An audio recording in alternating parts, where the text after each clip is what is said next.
Hi, welcome back to Geekified. It's popped up on Netflix. It is a musical. Is it the musical of the year? Oh, we've had Hamilton already. It is Tick, Tick, Boom.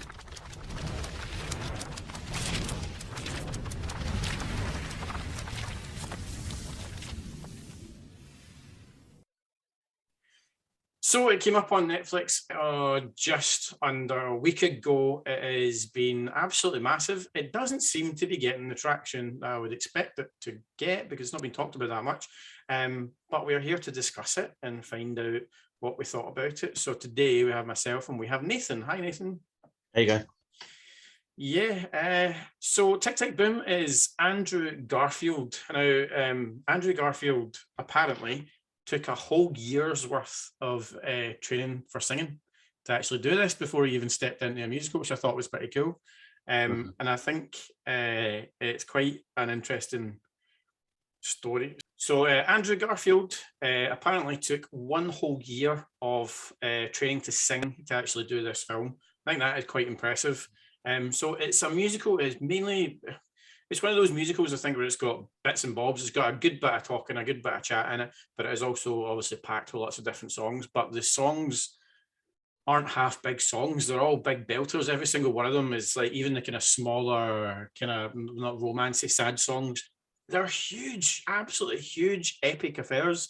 It's like almost the same way you would see when you go to a kind of Broadway musical, the way that it's kind of, that hits, it's very, very grand. So, yeah, so Tick Tick Boom, the story of Jonathan Larson. Larson, yeah. Larson. Yeah, so the story of Jonathan Larson, who was the writer of Rent. Won't go into too much detail about the film. We'll just discuss and see what Nathan thought about it first. What do you think about it, buddy? I know I expected it to be shit pish, and it was definitely not. It was phenomenal. It was honestly, I hate musicals normally, like detest them with God's own fury. And the only other musical I really liked was the one with Thingy Sturgis, the Across the Universe, the Beatles one. I really liked. But this one, I just thought it was phenomenal. I thought it was such a, about so many things happening in it. There's the sort of his obsession and how that affected his life and everyone round about him. And there's also this really sad, like, sort of foreboding undertone about the AIDS epidemic in New York at the time and stuff, in America at the time as well. And like, obviously it was the very early stages of that, and people didn't really know how to deal with it and stuff. And it was just like, it was just, I just was blown away by it. And, I was bawling my eyes out at the end of it. Like, I was bawling my eyes out at the end of it. I thought it was, honestly, I thought a superb film. I thought Andrew Garfield was phenomenal in it. I think he's quite a good actor anyway. I don't think he's always made the best career choices in some of the films he's done, but I thought in this, I thought he was phenomenal. I thought, what's her name? The girl from High School Musical. Vanessa Hudgens. Yeah, I thought she was really good as the person who did most of the singing with him. Yeah. I thought she was really good as well. And Bradley Whitford, who I really like anyway, was really good as Stephen Sondheim. Yeah. And it was a very small part, but I was just absolutely blown away by it. I thought the songs were phenomenal. I know obviously they're the songs that were written for that the musical he called Tick Tick Boom before he released Rent, and most of the songs were from that. But I was just absolutely blown away by it. I thought that the way that it sort of intertwined with real life and the songs and stuff was really cool as well. And like heartbreaking something. The bit when his friends in hospital with AIDS, like really ill, it was heartbreaking as well, Yeah. But it's very much of a roller coaster film in general because it's so uplifting. But I think that's where. So you've got the guy who is Lin-Miranda Manuel, who did this as Hamilton. So yes, where everyone knows him from that. So obviously he's done one of the biggest musical productions that anyone has ever seen. I mean, it's literally succeeded everything now.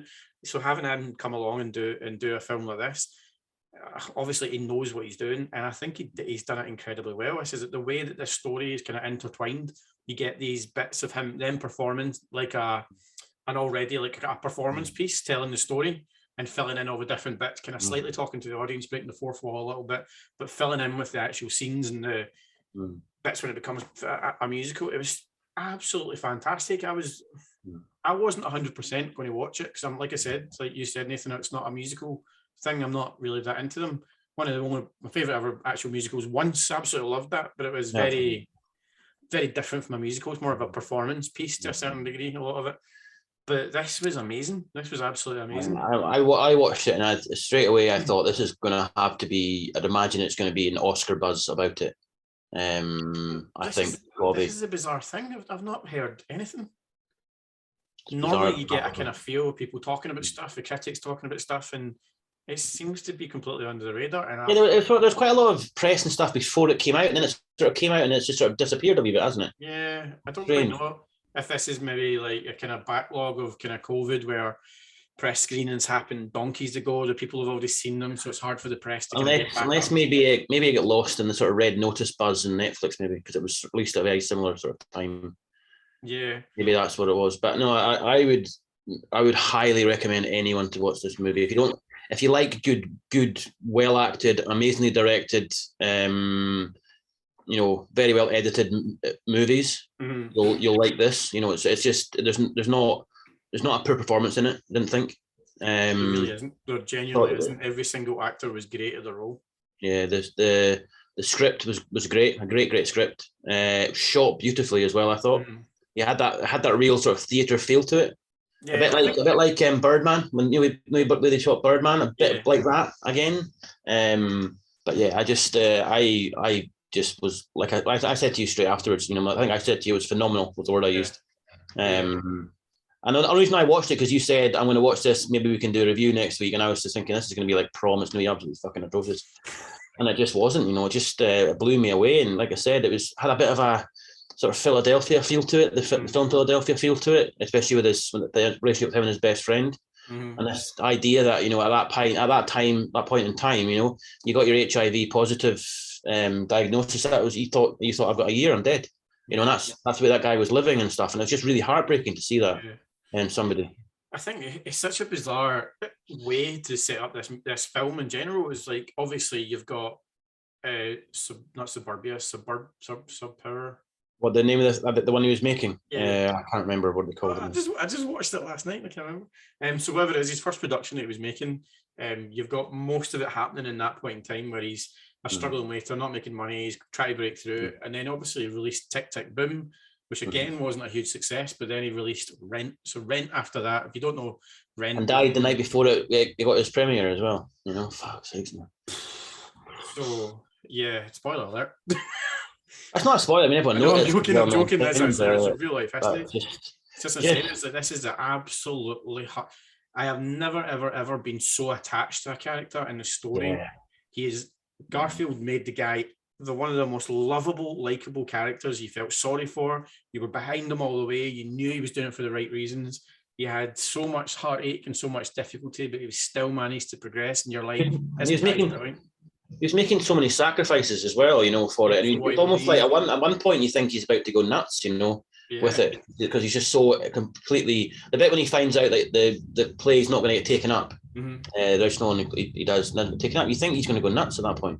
He's like, that's 7 years of my life, and everyone goes on about how great it is, but no one's going to take it. It's just like, oof, that's heartbreaking, man. And then for me, there's a bit at the end. You're just sort of thinking it's a bit like they say that Van Gogh died penniless, and then he's like the most famous artist in the world now. And only after he died that this happened, and it sort of happened to this guy as well. It's quite heartbreaking, because he wanted that recognition, and have the big hit play when he was young and stuff. Because he talks about Stephen Sondheim a lot, doesn't he? And obviously, sadly, he just passed away this week as well, didn't he? Stephen Sondheim. Just only days ago. Yesterday, a few days ago, yeah. And he talks about how when you obviously hear this West Side Story when he was 27 or something, and went on to that. But although having watched this musical now, Steven Spielberg's West Side Story is about to come out, and I can't wait. And everyone's saying it's the best movie he's made for 20 years. I can't wait to go and see that now. I know. I think it'll be good. I'm a massive Spielberg fan. I think everything that touches is always good. He's been a bit distant from super blockbusters for a wee while, but I think this is a good one to take. I think it's really interesting. I think we're going to be kind of surge again in musicals coming out. So we've got that as a couple others that are coming out. As long as we don't start to get overkill, because we went through a stage before we had Moulin Rouge, which was quite good, and then you had Chicago, which was quite good, and then you got a few more that were terrible. You had Burlesque. And then we get Burlesque and Mamma fucking Mia and stuff like that. And then Mamma Mia it's a musical, but I think that was done well on the basis of what it was. Rock of Ages and stuff like that, and then it sort of died away again, and you get like a couple of good ones come out, and they might set it right. But I just think he's got, if he doesn't win some sort of award for this movie, It's for Garfield especially. And I read articles saying that like friends of Jonathan Larson's were saying that he's encapsulated him perfectly, apparently. Yeah. Even the, you see, obviously at the end you see the pictures of him, the actual guy. Yeah. And he's even got the hair exactly right and the mannerisms look about right and everything, you know? I really do. I mean, Garfield, I can't believe that a year ago, I mean, like in the interview that I read just last night after watching it, as soon as I had the wipers on, trying to get through the tears, I wanted to read about Jonathan Larson. I felt so sorry for this poor guy and all the hard work and all. And one of the things it does remind me, obviously, I come from an acting background and I still work a little bit in TV, film and stuff. But one of the things this does help me understand is like, see all these passion projects that people have. Everybody's got one. Everybody does it, and they put all their heart, all their soul into the first thing that they do. And 99% of the time, that's not the thing that gets the success. And this really resonated with me watching that last night. It really, really hit me to the core to think, I know so many people privately who have worked so hard, and then they make something, they get something right, and then like the world goes, it's okay. Yeah, it kind of almost makes you see what the world is actually like. It's just hit and miss. I think it's such a shame that this poor guy got to the stage where he was like just below before it was about to be shown, and then dies. And it became the biggest show of all time. Huh? Yeah, easily. Until Hamilton took over it. Yeah. I know. Obviously Hamilton did, but for. Yeah, but I mean, but Lin-Manuel Miranda, that right? Yeah. I mean, he must have. I mean, I know that he's been sort of hovering around the scene, but he didn't really break really, really big until Hamilton. Well, internationally anyway, and maybe he sort of saw himself in it a little bit, and that's why it felt quite personal watching it. You know, obviously, I mean, I've read a little bit about the actual musical Tick Tick Boom now, and it was the way they shot that. That's how he did it. You know, it was him playing a piano and singing songs, and things were happening, and that's how he did it. It was supposed to be very sort of intimate and stuff like that, and it did feel like that when you were watching it. The song that I absolutely loved. The best song in the whole thing was when it was him and the girl doing that funny TikTok dance. Oh, that was just phenomenal. Very, very well done. Yeah. I mean, it was really again, just not go. I don't want to go back because I'm not every performer in this was amazing, but I don't want to go back, keep going back to him. But he was that good. As Garfield's performance in that was so intense. You could see veins in his neck, and he's just singing, holding notes, and getting right into it. I felt like I actually felt a couple of times when I was watching different parts of it that I was or watching it on a stage. Yeah. I mean, it was like that. You had that pure sweat coming from the people on the stage. Even the way they shot the bits in his apartment. A lot of it was shot from the same angle, so it looks almost like a set on a stage as well, didn't it? You know what I mean? Yeah. Very well. I mean, I'm unbelievably impressed. It's like I knew Garfield was a good actor, and I think you're right. He probably maybe had a couple of films that didn't go his way. But this has cemented him for me. I see how people do studies on Andrew Garfield. I think in the next 20, 30 years, when acting classes will be looking back on a film like this and going, look at this performance, look at this. This is Andrew Garfield doing Jonathan Larson. Study it and come back to me. No, I'd say so. Like I said, I recommend this film to everybody. Even people going, I don't like musicals, and neither do I. You know, it didn't feel like a musical. It felt like they were filming I don't know. They're making a film about a musical. It felt like to me. It was really, really bizarre. Yeah. But it's big numbers. That's the thing. It was like every song felt like a musical song. It felt big. It felt boisterous. It felt as if there was a whole band performing behind. Even the ones where Andrew Garfield and his friend were singing in the flat.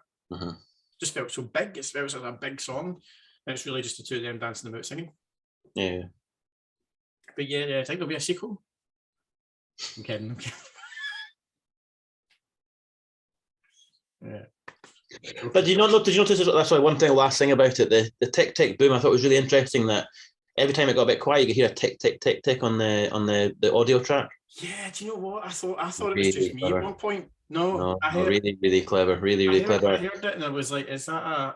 And it stops, it's right at the end, it stops as well. I thought it was something to do with like just the score of different bits of it coming in. It was on a few bits through the whole thing. It got quite quiet. When it gets quite quiet, you can hear a tick, tick, tick, tick, tick, tick, tick. Right, okay. I don't know if it was through the whole thing, but you could hear it anytime it got quite quiet or something like that, you'd hear it. Or the end of a really important scene, you'd hear a tick, tick, tick, tick, tick, tick, tick. There you go. This is it's not very often I say this, but this is one of those movies that I'm going to go back and watch again. I Yeah. watch hundreds of films all the time, and it's very rarely I go straight back and do a second view or something. I'm going to watch this twice. Well, probably this and Promising Young Women are the only ones we've really done. When we, both of us have probably watched them 4 or 5. We watched Promising Young Women 4 or 5 times, didn't we? Yeah, I watched Promising Young Women. I think like 3 times at least, probably 4. I think I'm on. But that was just a phenomenal performance, and phenomenal story. I can't wait to see what she does next. The director, Emerald Fennell. Emerald Fennell, yeah. What she does next, I am 100% watching that. Couldn't care what it is. Yeah. Oh God, good God! If you're not any musicals and you watch it, if you're not any musicals, go. If you are into musicals, also watch it. If you like good drama and a good movie, watch it. You know what I mean? It's not just about the music and stuff. It's about all the other stuff that's going on. There's so many. It's one of these things where there's these characters, and even though a lot of them aren't in it very much, they're really well-rounded characters. You got the friends in the diner who are, and then you got his best friend who's sort of, he's a dancer or an actor, wasn't he? And then, so he didn't make it, and he went into the thing, and obviously there's the thing about his, and then there's that undertone of the AIDS thing the whole way through it as well, which is really, really quite powerful and dark. It's like a foreboding over the whole thing, because a lot of his friends are gay, and they had to live through that, where they're all expecting to get it. It's just horrific. I can't remember who was it said to him at the end. It was write what you know. Mm-hmm. Was it Sondheim or was it his agent? Sondheim it said Sondheim. Write what you know. And obviously he went on to do Rent, and Rent was obviously, if you don't around about all that sort of culture and stuff. It was the culture of New York, living in New York. It was the AIDS, and the age culture and everything. Afford your rent. It was just a horrible multiculturalism world where nobody was fucking living very well. But stunning movie. Hopefully it does get Oscar buzz because it deserves it. And Garfield, don't care what award it gets, he needs something for this. This has been anybody who spends an entire year of their life dedicated to learning how to sing. It's a bit like when it reminds me a bit of when famously Dustin Hoffman spent 2 years researching Rain Man, didn't he? Went and lived with like autistic people and stuff like that, and it's sort of a bit like that, isn't it? Sort of completely immersing yourself in it to get the part right, I love a good bit of method acting. Well, that's why we both like Jared Leto so much, Leto, God, one of the best Jokers has ever been. I think so. If no one else does, it's just me. I do as well. Yeah, I think he's been fantastic, and I can't wait to see the actual performance that he put in. Well, don't even get me started. But yeah, so that was Tick Tick Boom. Please go and watch it. Even if you don't like musicals, go and watch it. If you do like musicals, go and watch it and get right into it, because you're going to love it. You're going to love it if you love musicals, and you'll love it. I mean, I'm probably going to download the soundtrack, to be honest. Yeah. The songs are great. The songs are absolutely fantastic in it. But hopefully, just after this conversation, we're going to speak to someone who's involved in musical theatre, who is currently in London, who is doing, I think, a performance of Aladdin. I might get that wrong, might get that right. But if we do get a chance to speak to her, this will be coming after this in just a second. If not, thank you very much, Nathan. We've finally got a bit of diversity. It's not just all playing boring guys. We've finally got someone on who's a woman. It's amazing. Finally, some diversity in the show. I am so happy to introduce you to Emma. This is Emma Ralston. Hi, Emma. How are you doing? Hi, Chris. I'm good. How are you? Very, very well. So, very excited to be here. Oh, so you've seen Tick Tick Boom as well. I think you said it was a wee while ago. You've seen it now? I saw it the day it came out on Netflix. Oh, wow. So good couple of weeks. Two or 3 weeks ago. But I've been listening to the cast recording pretty much every day. Yeah, I know. I've not actually stopped. I've got it I've played so many, and I think Sunday. It's called Sunday, isn't it? The one the brunch. Oh, wow, what a song! But so the relevance of having you here is even extra special as well today, because you are involved a lot in theatre. So what is it you're currently doing just now? I'm currently in the middle of Panto. I'm in Horsham, so it's just outside of London, just past Gatwick. And I'm playing Frankie Twanky in Aladdin. So Frankie is Aladdin's sister, so I'm giving it a female comic, which is quite nice, because usually the comic in a pantomime's a male role. So we're changing it up this year, so that's good. It's a lot of fun. It's a rush of adrenaline every single show. Feels a little bit like you've been in a car crash in a good way. But yeah, I'm loving it. So this is my day off today. Yeah, and I'm stealing you to talk about Tick Tick Boom. Well, there you go. So another really interesting thing about doing this right now is because only just a couple of days ago, it came out that Andrew Garfield, who is the lead man for this, he got a Golden Globe nomination on the back of this as well. So it's pretty incredible. So anyway, about the film. So what did you think about it as a whole? What was your opinions on it? I loved it. I have been a fan of the stage show for a while. It was something that I discovered when I was at drama school. Yeah. And then I saw a production of it. It's a rarely done stage show, but I saw a production of it in London. But I just thought that the film managed to do what the stage show can't do. Because the show was written, well, originally the show was written just for Jonathan Larson. He wrote it for himself, and then it was adapted for 3 people. But I think the storytelling in the film is so much better because there's just so much more scope and there's more actors and all that kind of thing. So I think the film is a much more accurate adaptation of what he would have wanted it to be. Yeah, that's a really good point. I think like it's such a different way of putting the whole film together in general, because the way that it's shot, the way that it cuts in and out, and it kind of really just smashes in between different scenes. It was very intense to watch for the first time, and I love that. You should feel, when you watch films like that, you should feel bits of passion and just kind of feel shocked or just kind of pushed, your boundaries kind of pushed a little bit. But yeah, so do you think, obviously you said there that that's what Jonathan obviously would have wanted if we did actually to see this sort of film. Do you think we're going to see anything else being remade and from his era now that this one has been such a success?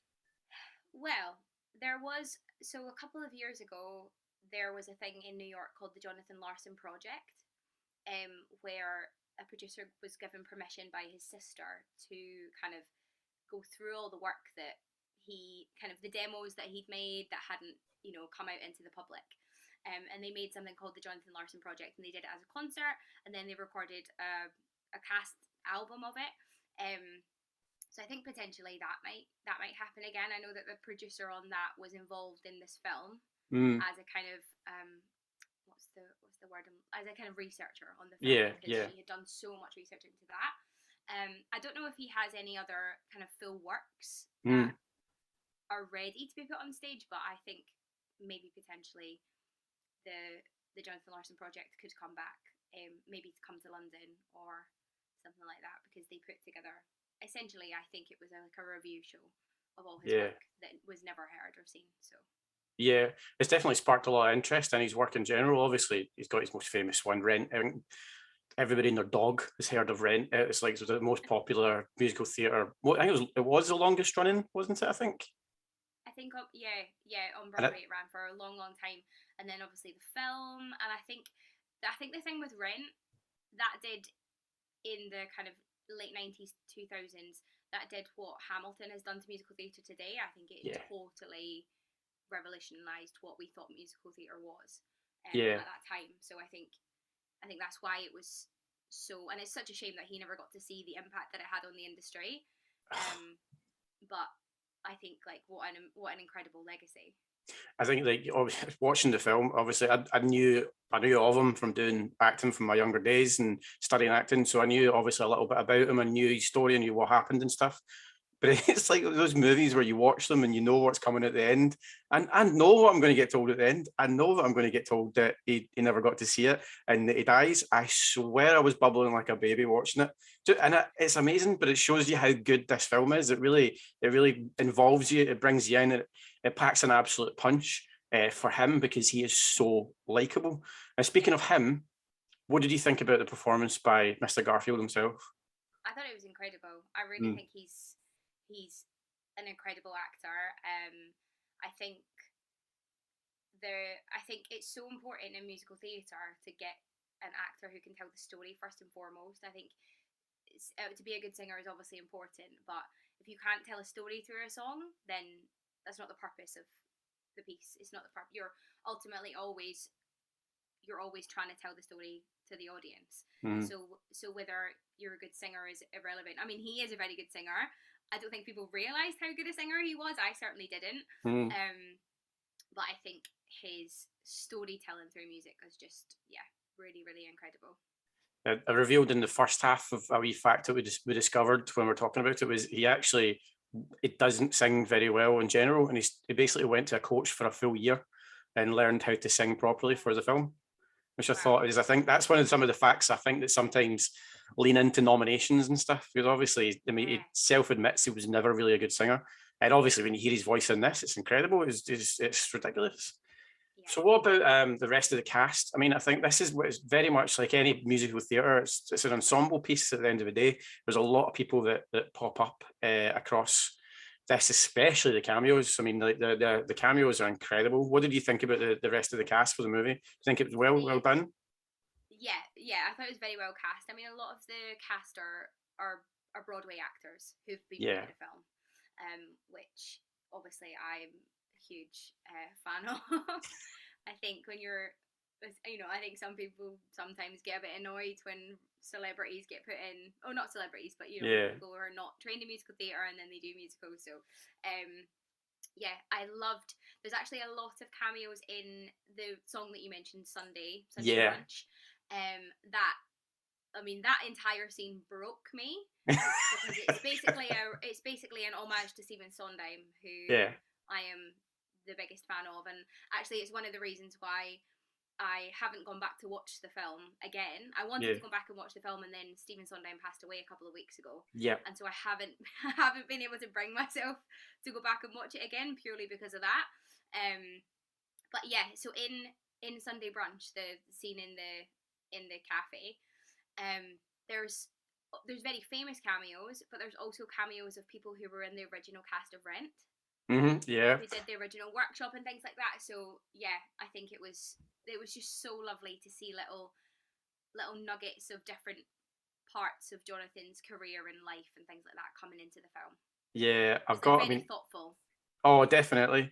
I did have it right in front of me, but I think I scrolled past it. I had actually a list of the people who were in it. In that brunch scene, you've got Howard McGillen, Chuck Cooper, Lin-Manuel Miranda, Brian Stokes Mitchell, Philippa Sue, Felicia Rashad, Beth Malone, BB Newworth, Cheetah Rivera, Bernadette Peters, Adam Pascal, Daphne Rubin Vega, Wilson Germain Heredia. Now, if anybody knows anything about musical theatre or knows anything about Broadway, you will know that I've listed like the god tier level of people who perform. And I had to pull it up just to remember because there's so many. I mean, even like, I think the workshop scene as well has got a lot, and the focus group's got a lot.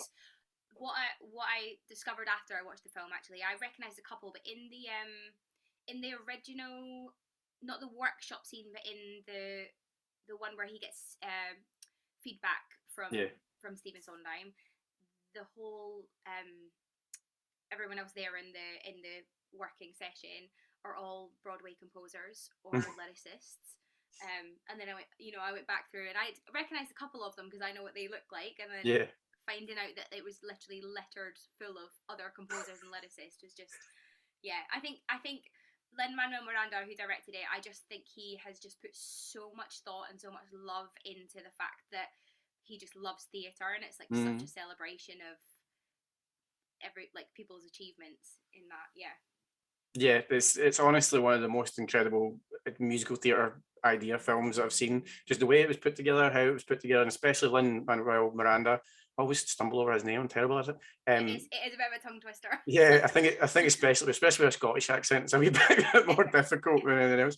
But I think like obviously in Geekified we love Easter eggs in movies because all we do is watch Marvel movies and stuff, and this is the equivalent of what anybody who loves musicals can watch and have some of the best Easter eggs you could possibly imagine. You could sit with a notebook and sit and try and name all the different people he gets in it. Every single scene you could find something, absolutely. Yeah, it's very, very, very well made.